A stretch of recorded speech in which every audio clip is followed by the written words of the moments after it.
रहे।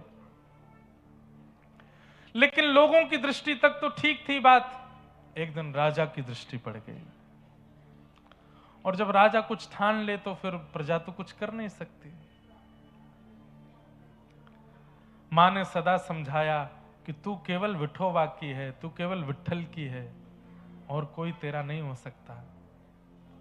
बहुत छोटा सा चरित्र है कानोपात्रा जी का, और एक ऐसी भक्त हैं जिन्होंने बहुत कम समय में ठाकुर जी को प्राप्त कर लिया। राजा के सैनिक लोग आ गए, कानोपात्रा को पकड़ लिया और चलो राजा ने तुमको बुलाया है, कोई अंतिम बात तुमको करनी हो परिवारी जनों से, मां से, तो कर लो, क्योंकि अब तुम वापस नहीं आओगे, अब तुम राज भवन में ही रहोगी, राजा को सुख प्रदान करना है।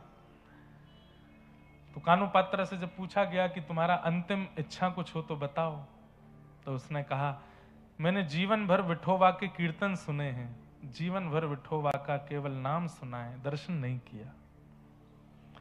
एक बार मंदिर में आज्ञा लेकर के पुजारियों से कहा, आप तो राजा के सैनिक हैं, आप तो जो चाहे कर सकते हो, जब राजा मुझे बुला ही रहे हैं तो राजा केवल एक प्रस्ताव दे दें, मुझे एक बार विठोबा को देखना है, उनको देख के मैं आ जाऊं। तो मंदिर में प्रवेश वर्जित था, वैश्या की पुत्री है, लेकिन राजा ने आज्ञा कर दी, बोले नहीं इसको दर्शन कराओ, उसके बाद ये हमारी सेवा में रहेगी। तो पुजारी आदियों ने भी फिर आज्ञा दे दी, मंदिर के द्वार खोल दिए और कानोपात्रा गई है। पहली बार विठोबा के सामने कमर पर हाथ धरे ठाकुर जी को आज तक केवल सुना है, लेकिन आज जैसे ही देखा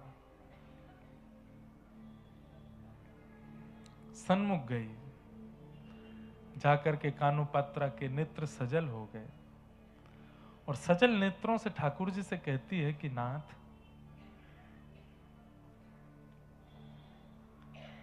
मैं आपकी हो चुकी हूं, बचपन से मैंने आपको अपना मान लिया है, आपने मुझे माना कि नहीं ये मुझे नहीं पता, पर मैं आपको अपना मान चुकी हूं। अब आपके अलावा यदि मेरा कोई स्पर्श भी करे, मेरा कोई वर्ण करे, तो इसमें मेरी कोई लाज नहीं जाएगी, आपकी लाज जाएगी। अरे कोई बहुत बड़ा व्यक्ति यदि सामान्य को अपने जीवन में बुला करके कुछ समय बाद उस सामान्य का त्याग कर दे, तो सामान्य पर कुछ नहीं जाएगा, उस बड़े की निंदा होती है।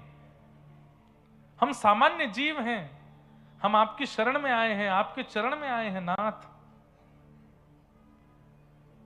मैं आपकी शरणागत हो गई हूं। और सुनिए, मैंने सब जगह फैला दिया है कि मैं आपकी हूं, मैंने नगर नगर में, गांव गांव में